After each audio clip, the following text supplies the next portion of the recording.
Alrighty. Nyt marssitaan taas Mayersille. Mä oon kuvaillut näitä tämän dieetin treenejä silloin tällä öologiin. Ja nyt taitaa itse asiassa olla jäljellä lähinnä jotain näitä jalkajumputuksia, mitä mä yleensä tykkään tehdä vähän silleen, ettei tarvitsisi ton kameran kanssa pelleillä. Mutta maanantain treenit on mulla aina etureisi painotteinen jalkatreeni, eli viikon ylivoimaisesti tärkein treeni mulle. Teen sen aina, jos vaan mahdollista, tuossa Mayersillä, missä on maan mainiot jalkalaitteet. Ja se tärkeys nyt nimenomaan mulle korostuu siinä, että tällaisena vanhana raihnaisena kääkkänä siinä on monta juttua, että mulla nyt oli jo nuorempina vuosina, jo ennen kuin aloitin salilla treenaamaan, niin polvien kanssa probleemaa, ja sitten etureidet itsessänsä aina ollut mulle se ehkä niinku haastavin lihasryhmä saada hyvälle tasolle, ja sitten tässä vähän pahasti alkaa jo niin uhata se vanhan miehen jalkojen kirous. Mutta niin kauan kun saa pidettyä etureidet kuosissa, siellä pystyy silloin kekkuloimaan tuolla ainakin Masters-bodauslavoilla. Et se on niinku se määrittävä tekijä. Eli mulla on tässä kauttaaltaan kyllä kokonaisuudessaan jalat, mutta siinä on käänteisellä liikejärjestyksellä ja hyvin mittavalla lämmittelyprotokollalla, niin mä lopulta pääsen siihen itse perunamuussi- ja lihapulla-osastolle, meat and potatoes. Että tulee ne viikon raskaimmat etureisiliikkeet, mitä niitäkin mä joudun vähän modaten tekemään, mutta joo, sitten on vielä toinen jalkatreeni myöhemmin viikolla. Se on enemmän sellainen takaketjupainotteinen, mutta siinäkin tulee kauttaaltaan jalat. Joo, vanhaan raihnaisen kääkän kisadietti etureisi painottaista jalkatreeniä Mayerskymillä.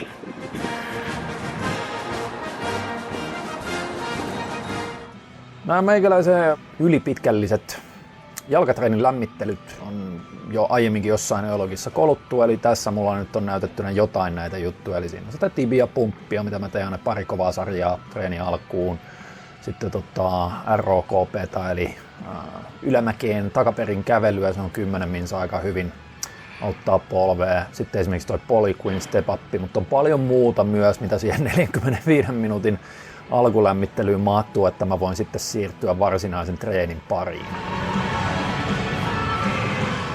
Mä oon tehnyt tätä varmaan 20 vuotta tässä kohtaa, että mä teen silti vaikka etureisipainotteinen jalkatreeni, niin mä aloitan niin kuin käänteisellä liikejärjestyksellä siellä pohkeista ja takareisistä. Nimenomaan reisikoukistus on aina joku juttu alkuun, koska sillä saa sitten polvea ärsyttämättä, niin nimenomaan takareidet pumpattua hyvin, ja itse asiassa se lämmittää samalla sitä polviniveltä. Tämä Old School Kraftwerkin viipuvarsireisikoukistuskoneistuin, niin tämä on ehkä mun suosikki ylipäätänsä. Tämä on useimmiten semi-vapaana, koska siellä monet ei ymmärrä, miten hyvä laite tämä on. Siinä 3 aika hyvää tuollaista suoraa sarjaa, 8-10. Ja niiden kanssa mä teen vuorotellen sitten pohkeita.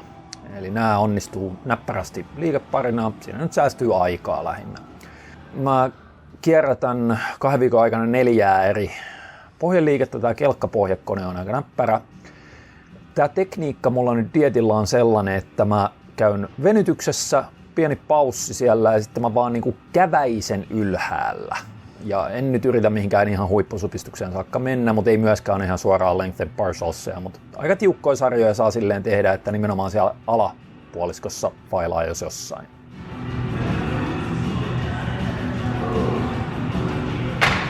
Noiden jälkeen, kun noin rundit on tehty, niin mä oon siinä samalla sitten tehnyt jo noususarjoja tähän ensimmäiseen meikäläiselle raskaaseen etureisiliikkeeseen. Se on tarkkaa hommaa, sen takia siellä on noin 15 kilon levyjä, koska ne on sopivia lämpönousuja mulle.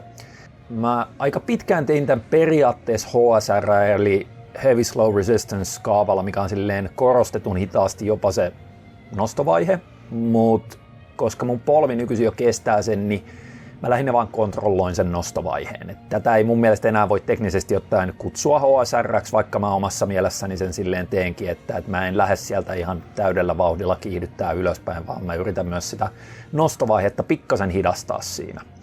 Ja tolla tekniikalla hyvin rauhallisesti tehtynä, niin mä pystyn tekemään jopa tollasia niin kuin 18 sarjoja.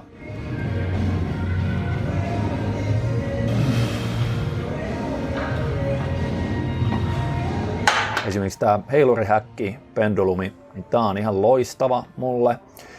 Ja mulla tässäkin pyörii 2 viikon kierto silleen, että toisella viikolla mulla on siinä sitten joku lineaarinen häkki, vaakahäkki taitaa tällä hetkellä olla. Eli mä niin kierrotan myös näissä raskaammissa etureisitreeneissä 2 viikon välein niin eri liikepattereita, että sekin tuntuu silleen hyvin, ehkä vähän säästävän niitä polvia. Ja itse heilurihäkissä pointtinahan on se, että tää on ala-asennossa todella raju. Etureisille se on niin kyykky pohjassa ja sitten kun sieltä noustaan ylös, niin se muuttuu enemmän sellaiseksi jalkaprässiksi. Minkä takia tämä itse asiassa sopii näppärästi, kun tässä on tehnyt ensimmäisen liikkeen, niin tokana liikkeenä mulla etureisillä niin on periaatteessa vähän niin kuin peilikuva tosta. Eli ne on molemmat vipuvarsikyykkyjä, mutta tämä V-squatti menee niin kuin päinvastaiseen suuntaan. Eli tämä on taas pohjassa enemmän jalkaprässi, siinä tulee enemmän lonkkakulmaa ja sitten ylös mennessä tämä muuttuu pikemminkin kyykyksi.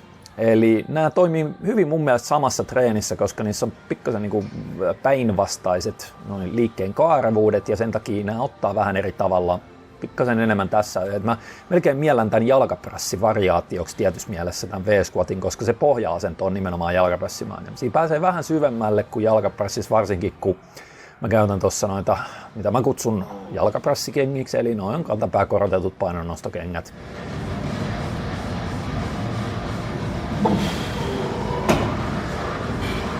Tää on sellainen, että tässä mun ei enää tarvii niinku tieten tarkoituksella hidastella, mutta edelleen joutuu aika rauhallisesti tekemään. Ja tässä mä yritän itse asiassa pitää jalat melko kapealla, koska ihan selkeästi silläkin voi pikkasen jo painottaa ehkä sitten niinku vastuslateraalista ja tollasta.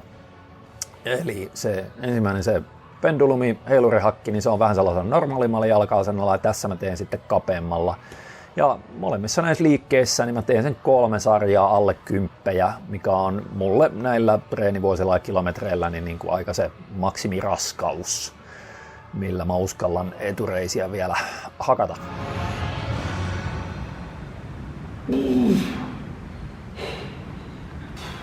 Sitten ollaan jo voiton puolella, eli noin oli niin kuin se treenin riskaabelinen ja raskaan osuus, ja lopussa mulla tulee tässä vielä pari rundia liikeparinani lonkanojennusta. Tää on Bodybuilderin selänojennuskoneet. Mähän tein itse asiassa tosi pitkään tätä vapaa-painoversiota niin kuin samanlaisessa 45 asteen selänojennuspenkissä, ja siinä sitten mulla oli levytanko kädessä. Tää nyt ei ihan hirveästi siitä eroa tää liike, mutta tää on pikkasen kätevämpi, kun ei tarvii roudata siihen tankoon ja ruveta lastaa painoja, voi vaan nappasta tosta taalja kahvasta kiinni. Eli äärimmäisen pätevä takareisi pakara ja nimenomaan alaselälle. Huoltaa samalla tosi hyvin tällaisella vanhalla kääkällä. Ja sitten tässä tulee lonkan koukistus, eli vastaliike sille lonkan ojennukselle.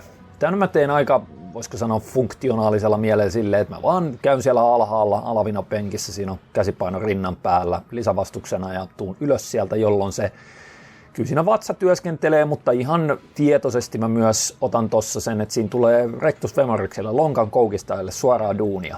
Eli tää ei ole mikään eristävä vatsaliike niin kuin joku rutistus olisi, vaan tässä tulee ihan etureisillekin työtä.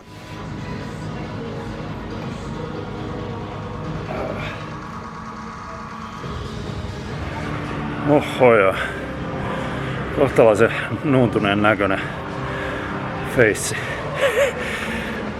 Tää treeni aina aloittaa viikon ja sen takia tää on meikäläiselle ylivoimaisesti tärkein. Totta kai nyt niinku kesädietillä varsinkin, koska silloin se on erityisen tärkeää jotenkin onnistua säilyttämään noin iänikuisen surkeat etureidet. Ja toisaalta sitten niinku muutenkin niin tällä kun vanhenee ja on ollut 9-vuotiaasta saakka polviongelmia ja aina paskat etureidet muutenkin ja sitä rataa, niin tää on tällaista vanha Rainasen kääkän epätoivosta taistelua, niin kuin väistämätöntä lihaskatoa vastaan. Mut en mä tiedä, toistaiseksi tää on silleen ehkä onnistunut ihan jopa odottamattoman hyvin. Ja tosissaan edelleen tässä pystyy lähteä hihhuloimaan posehousut jalassa jonnekin lavoillekin. Mut joo, aina kun tämän treenin saa tehtyä, niin on jo ihan siitä syystä silleen aika voittaja olo, että polvilumpio ei ole tuolla jossain pitkin seiniä. Ja tässä saa yleensä sitten tehtyä ainakin noin muutamat ihan silleen semi-hevit, ainakin meikäläisen mittapuolella nykyisellä sarjat etureisille. Tää on hyvä. Loppuviikosta ja takajalkoja ja ensi viikolla uudelleen.